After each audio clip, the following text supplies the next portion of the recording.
U ekskluziv holu vaša proslava postaje nezaboravno iskustvo, pažljivo kreirano do najsitnijeg detalja.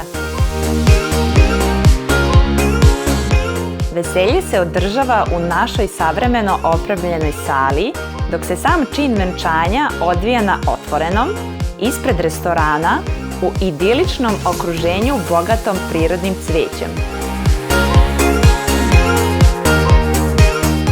Uz vrhunske kulinarske specijalitete i besprekornu uslugu, sve je osmišljeno kako biste se vi i vaši gosti opustili i uživali u svakom trenutku vašeg posebnog dana.